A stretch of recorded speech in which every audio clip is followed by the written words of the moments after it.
Thank you very much, Stephen. I'm very pleased to be here at the Thinking Out of the Box conference. And actually, FuturICT is a project that tries to think out of the box. It's a response to the European flagship call, which is a competition for 1 billion euros, actually a project for a 10 years time period. And FuturICT in particular wants to produce new science and technology to understand and manage our complex world in a more sustainable and resilient way. We're often saying that we're living in an information age. But what does that mean? Well, we have created actually the most complex artifact ever with our ICT systems. They incorporate billions of components actually. That means computers, smartphones, people, factories, cars, and all of them somehow are interacting with each other. Moreover, these systems are turning more and more into artificial social systems because some of those systems, just take financial trading, are actually making a picture of the surrounding world, try to extrapolate into the future, communicate with other systems, and take autonomous decisions. Yes, more than 50% of trading decisions are actually taken by computers today.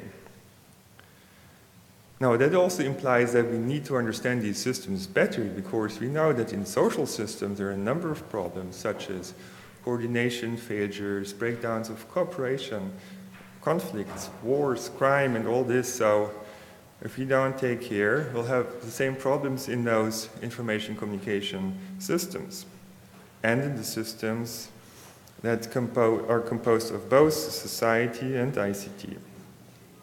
So we need to have a better social science understanding. The ICT systems we've created, in some sense, have created too much data, too much speed, and too much complexity. So ICT is actually part of the problem that we are facing today in our society, but also it's key to the solution. Sandy Pendleton of MIT Media Lab says, our financial, transport, and health systems are broken. I guess many people feel like that. And the question is, what can we do about it? We believe we need a paradigm shift. We need to change our thinking about those systems. The more complex our systems become, the more do we need a decentralized management concept based on facilitating favorable self-organization. And that requires real-time data to allow for flexible, adaptive response. We have networked our world. In the past 30 years or even more, we have established a global exchange of people, money, goods, information, and ideas. So globalization and technological change have created a strongly coupled and interdependent world. It came with many new services and opportunities, actually. So we all appreciate that. But on the other hand, this network infrastructure also creates pathways for disaster spreading. And I want to illustrate that a little bit by an experiment that should stimulate your imagination. This experiment shows table tennis balls lying on mouse traps, and we'll disturb it just in one place. That means we'll drop another table tennis ball and we'll see what happens.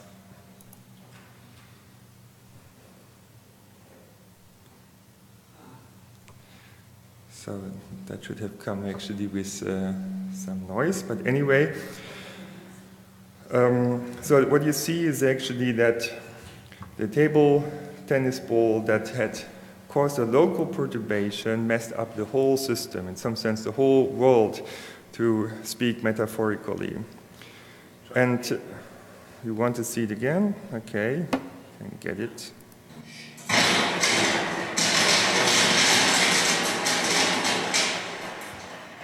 I guess that sounds much more dangerous.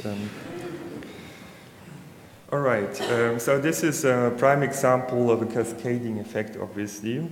Unfortunately, in our world, we are seeing many cascading effects. It's also the example to illustrate actually chain reactions in nuclear reactions. So we know that nuclear reactions at power stations are hard to control, sometimes get out of control, and then the question really is, if we have created so many strongly coupled systems in our world, have we incidentally, without knowing, created a global time bomb? When I first had this idea, I was actually shocked. My brain didn't want to think this idea. Yeah? But then I was so much impressed actually by the implications of it that I thought, okay, I have to follow it on. And I was searching on the web, and I was finding this quote by Warren Buffett, one of the richest men on earth. So he must know how the world works, at least part of it. And he said, actually, that we are creating financial weapons of mass destruction. He was warning of an investment time bomb. And he said also that growing trade in derivatives poses a mega catastrophic risk for the economy. That's what he said in 2003. And it took another 5 years until this investment time bomb exploded. So we probably have created these global time bombs without knowing. Here is an example that shows you that the financial market can be quite unstable. On May 6, 2010, we had the so-called flash crash. That flash crash evaporated $600 billion within just 20 minutes. And solid assets turned into penny stocks within just minutes. Well, in the beginning, people thought that was a criminal act, or it was an error. Somebody had a fat finger. It took more than half a year, actually, to analyze the situation. It turned out it was not a criminal act. It was not an error. It was an interaction effect. And it could happen again, probably. Actually, it did happen again, just not to that extent. Of course, now the trading systems have been changed in order, hopefully, to stop these things happening, but this shows you certainly that the interaction of many well-functioning components in a bigger system can create very unexpected and also dangerous effects.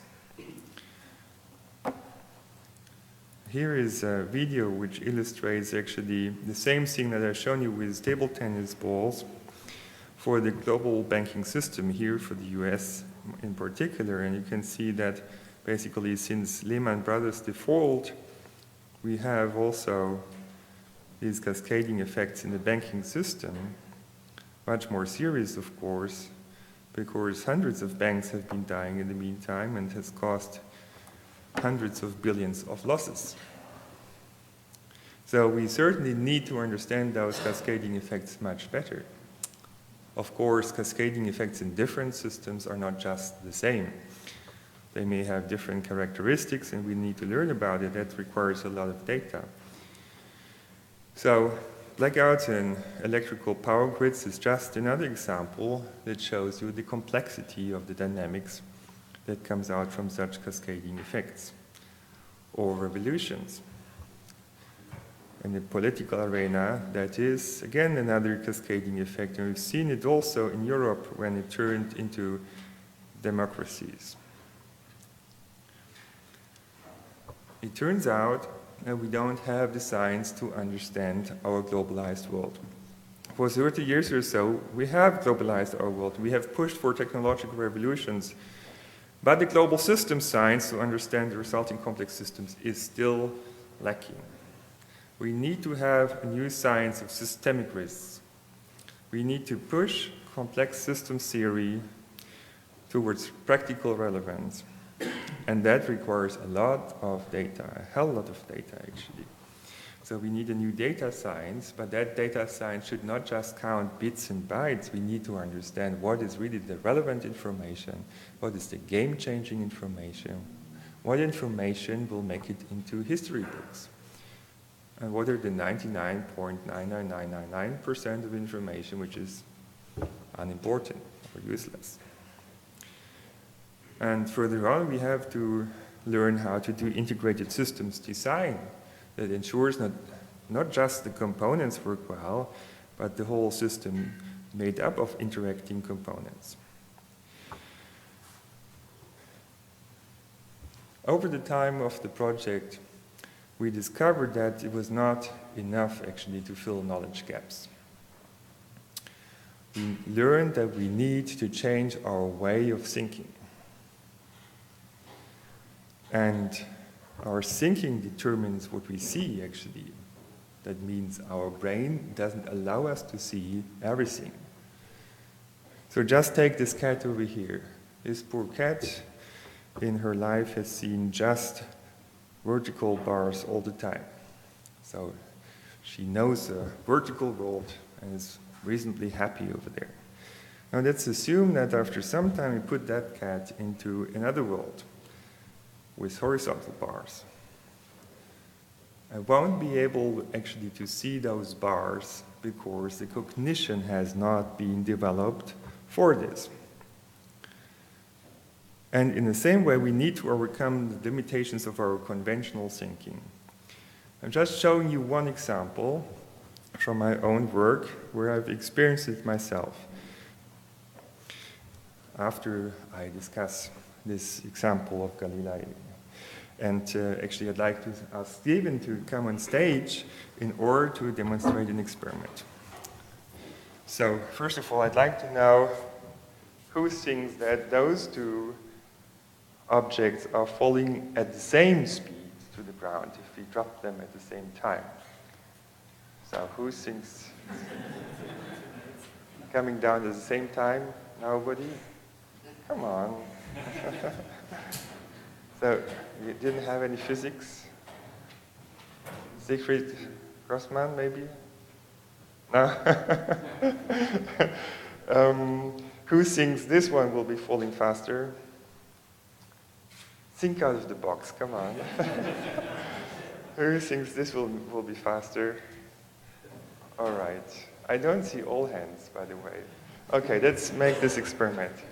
3, 2, 1, 0. All right, so it's a very intelligent audience, obviously. Now, but why did Galileo Galilei claim that two different objects like those over there would fall at the same speed? And why was it so important that he was put to prison? And it took 350 years until the Catholic Church actually apologized for that. Well, let's make another experiment then. So now we'll put this on top of the other object over here, so it's loose, it's not fixed. Let's do 3, 2, 1, 0. Wow, Stephen, you should have learned physics rather than mathematics. Okay, so you have talent. And please thank Stephen for this wonderful experiment.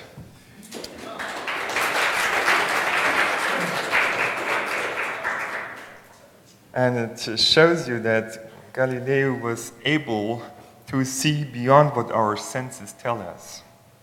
He could abstract the things. He could abstract, in this case, from air resistance to see that there was something that was true for all objects, actually. And this discovery really was essential for physics. It was kind of the start of modern physics. And now we can shoot satellites in the universe and do many other things. So that really was a turning point. And it changed our perspective from a geocentric worldview to a heliocentric worldview. Now, I was promising you some discoveries that I made some time ago. So when I was still in Göttingen, did my diploma thesis about pedestrians, I took some video recordings of people. And then when I played that at normal speed, there was nothing interesting. However, when I played it at faster speed, then I discovered something. There was a hidden order within the pedestrian crowds. You can see there's these lanes forming. The different directions of motion are separating from each other, and people almost never have to stop. So it's like magic, like an invisible hand of self-organization. maybe you could even call it collective intelligence, and people didn't see it. So when I started this kind of research, people found it funny. It took another 10 years until people discovered the importance of it and it became a big, big research field with scientists all over the world studying self-organization pedestrian crowds. But we also discovered that this invisible hand kind of magic self-organization, this didn't always lead to good results. It could happen that we had these intermittent outflow when people are trying to rush towards the door, pushing, you see that outflow can stop. That means there is an inefficiency that comes from conflict of views. And we call this the faster is slower effect, or the slower is faster effect. And that can be actually applied to many more situations. It occurs in many transportation systems, in many production systems, logistics systems, administration, and so on. Let me show you one example. So at that time I was professor in Dresden, where Infineon has a factory, and they produce the most modern computer chips you can imagine. So a very complex production process, one of the most modern factories in the world. But they had a problem with their logistics. So this is a particular production machine which is called a wet bench. And there are kind of different chemicals through which the silicon wafers have to go in order to produce finally the computer chips. Now, in order to speed up the process and have a higher throughput, they were first of all measuring the performance for different parameter combinations. And then they were trying to interpolate actually between the measurement points in order to identify the optimum production parameters. But what you can see over here is there's a huge sensitivity actually to parameter changes, and the predictability of the performance for those interpolated data points, that was very low. But this low level of predictability is quite typical for complex systems. Another thing is that in order to improve the throughput, they were trying to make the treatment times in these chemical baths as short as possible. But it turned out that didn't work well, and they were very unhappy actually with the performance of their machines. And then I had to look at this and said, well, why don't you do the opposite? Slow down the processes, apply the slower is faster effect, extend the treatment times, but in a way that allows you to harmonize the different treatment steps. And see, a miracle of Dresden happened. So we increased the throughput by this slower is faster effect by more than 30%. This is really enormous. And one of these machines costs more than €1 million. So this is how fast you can save a lot of money. But it's not the only problem that we have actually in production systems and in our economy. There is a very nice experiment which is called the beer game, which you can play with anybody, with people who are first semester economic students or physics students, with managers or with anybody. And it turns out that in this production chain, where the beer is produced and there are some wholesalers and distributors in between, until it finally reaches the consumer, there is a problem. If it's sunny tomorrow, then there will be a lot of requests, there will be a lot of demand actually for more beer. If it's raining, then of course there's less requests. That means demand is largely fluctuating. And these perturbations, that basically produce a bullwhip effect. That means they increase from one step to the next one. And it turns out that those managers end up with either full stocks or no beer at all. That means the nightmare happens. And why is that? because the system behaves in an unstable way. It's uncontrollable. Here's a very good example really to demonstrate that. So it's an experiment with many cars driving in a circle, and drivers are instructed to move continuously and not to stop, but to avoid accidents, of course. And we'll see after some time there's a perturbation, and that perturbation is growing, and actually a traffic jam is formed. So now every car is stopped, the traffic jam is moving backward. And now the question is, why is this happening? Yeah. If you would ask drivers, they would say, well, there was a stupid driver in front of me who didn't know how to drive a car. But in fact, there is something else here. It's a systemic instability. And despite best efforts of everybody, the system fails. Yeah? And this is actually happening not only in traffic situations. It's happening also during crowd disasters, where nobody wants to do any harm to anybody else, but in the end, many people are killed, as it happened during the Love Parade disaster in Duisburg. That is shocking. How is it possible that systems fail in such a way?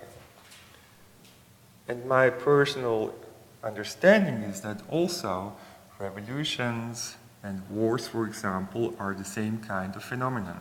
It's a systemic instability, and that's why those systems get out of control.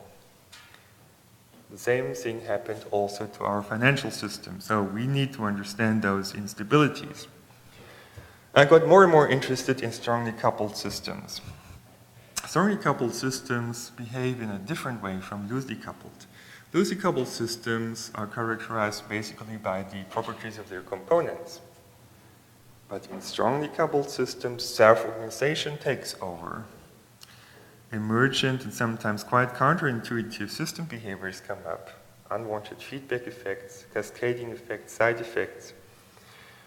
Predictability and controllability goes down.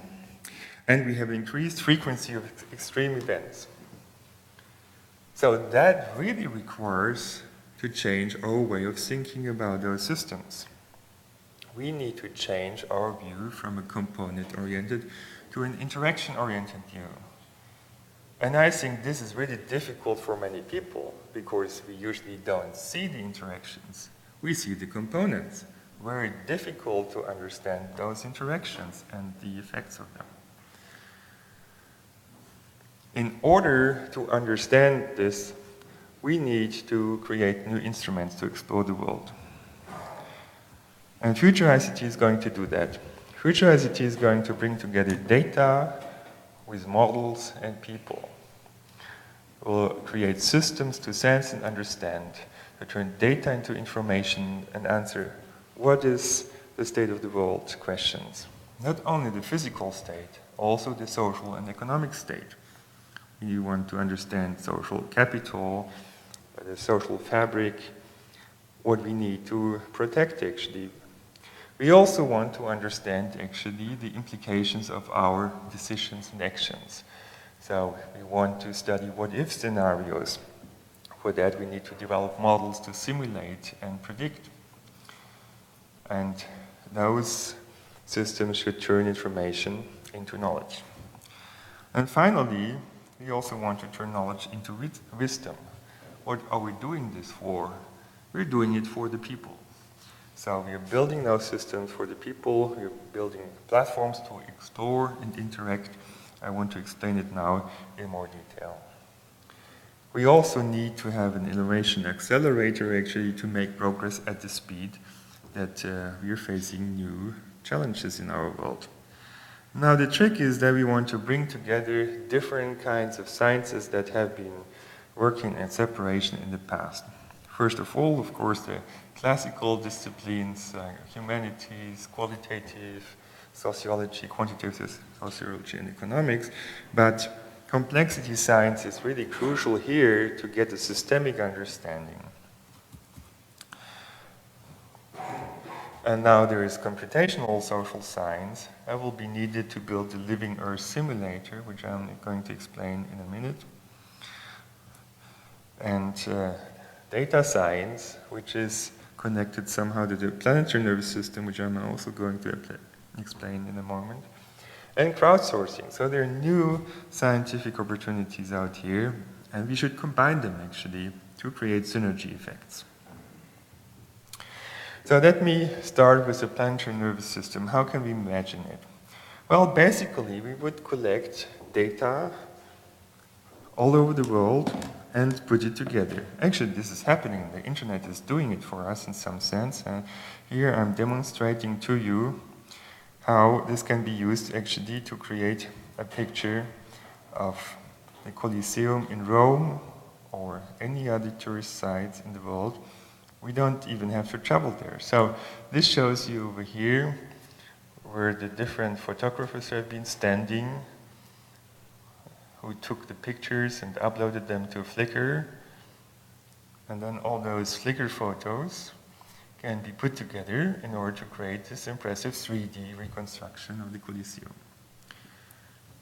So basically, the data that is out there is enough to reconstruct a big part of our world.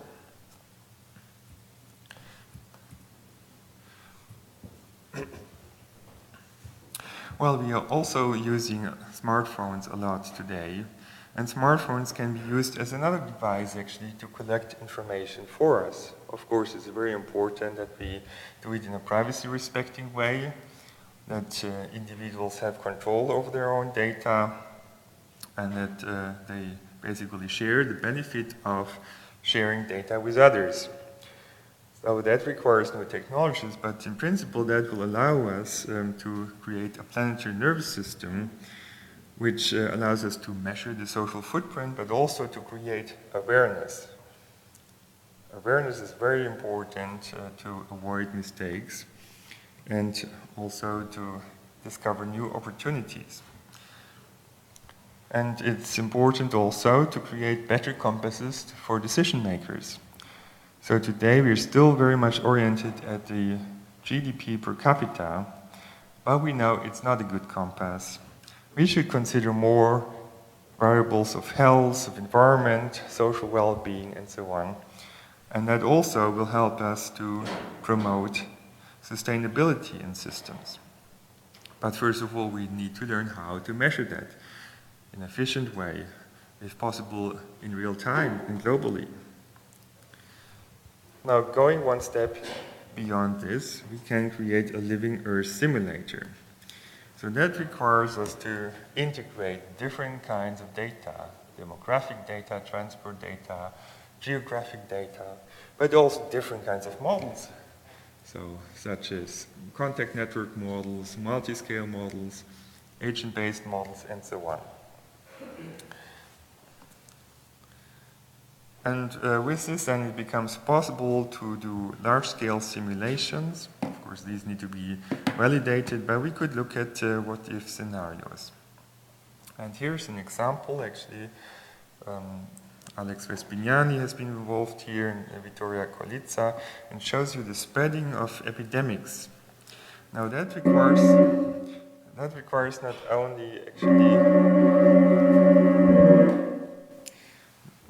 not only epidemic spreading data, but it also requires transportation data. So you can see over here data of the airline network that is really crucial for the spreading of diseases. Now, these kind of simulations are used today actually to respond to crisis scenarios and figure out what are the best ways to take action. Now, today we have quite a few models about social and economic behavior. We have traffic models, we have production models, we have models for crowd behavior, social cooperation, social norms, conflict, crime, war, and so on and so on. So basically now we would have to integrate it and scale it up to global scale. We also need to increase the degree of detail, the accuracy, and this way eventually we'll be able to come up with a simulation that eventually becomes more and more useful. But it's not enough, of course, to understand the problems better.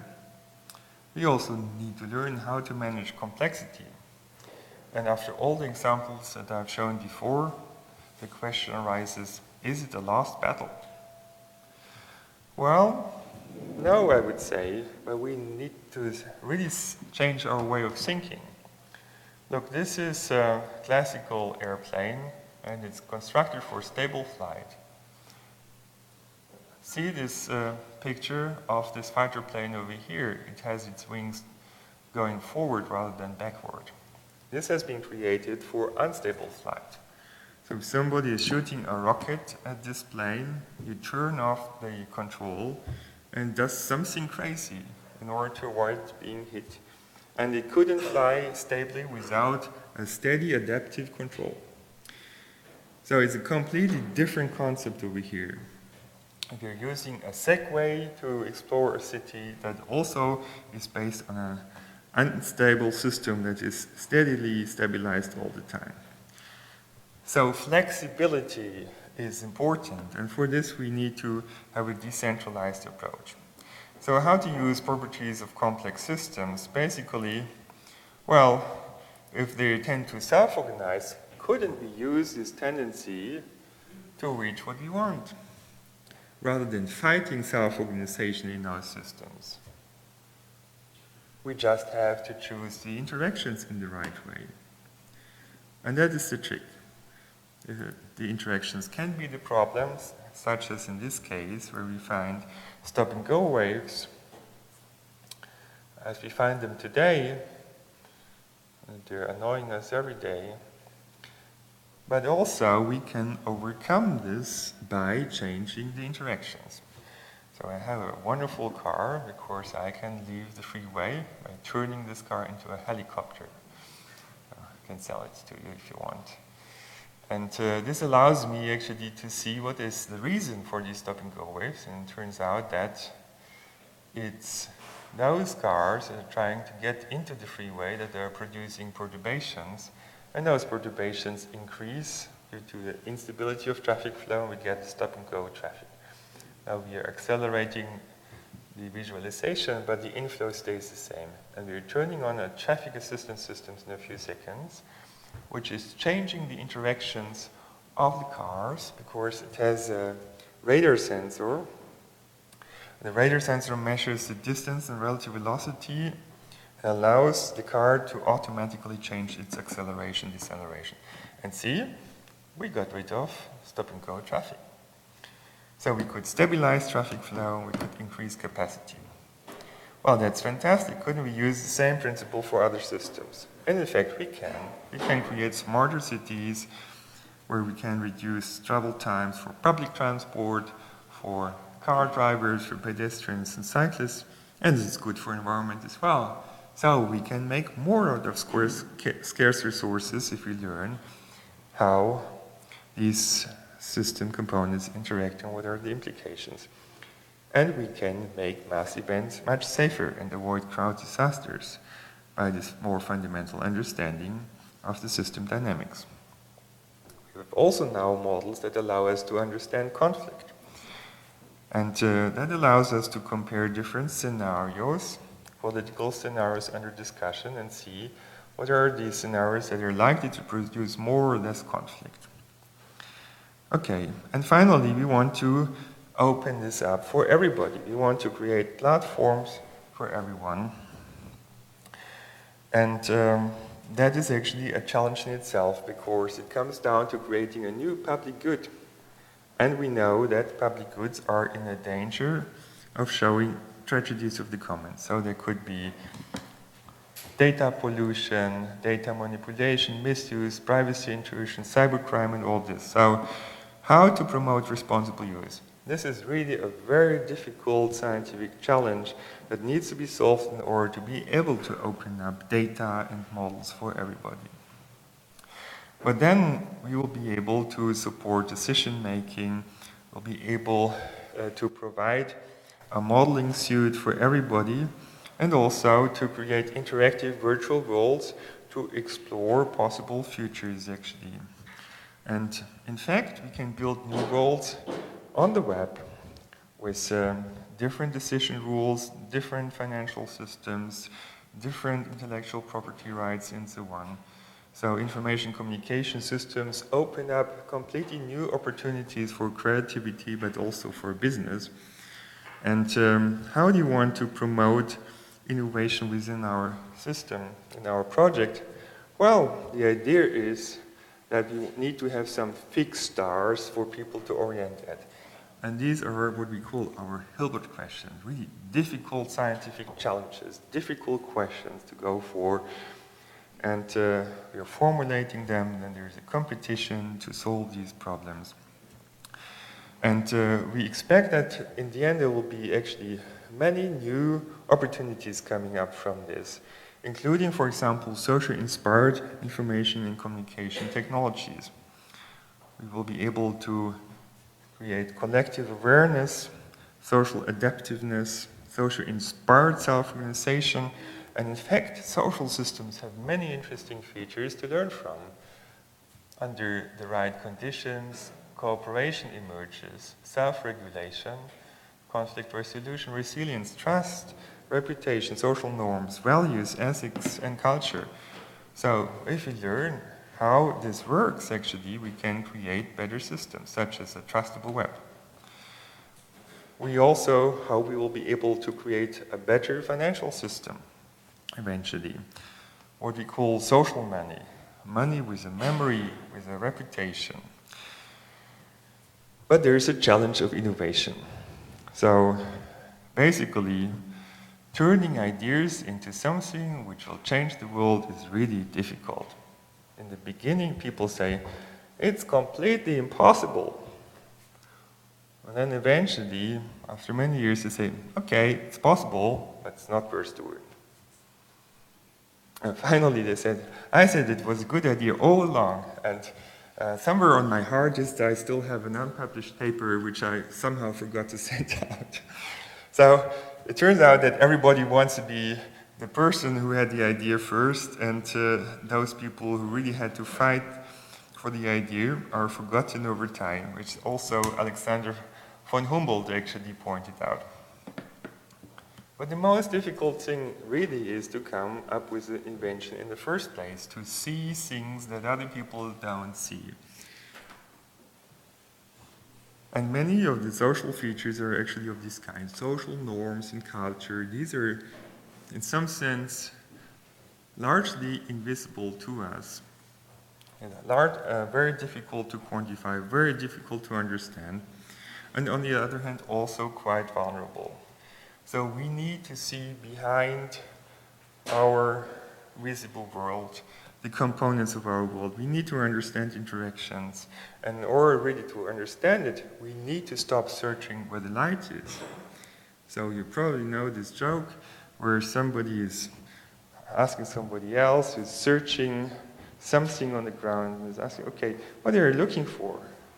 There's nothing here. And he says, I'm looking for a $100 note. And then the question is, why are you looking for it here? Because there is where the light is. Okay, so we really need to stop searching where the light is. We need to do the difficult tour. And please don't forget, we have to break through the barriers of our thinking.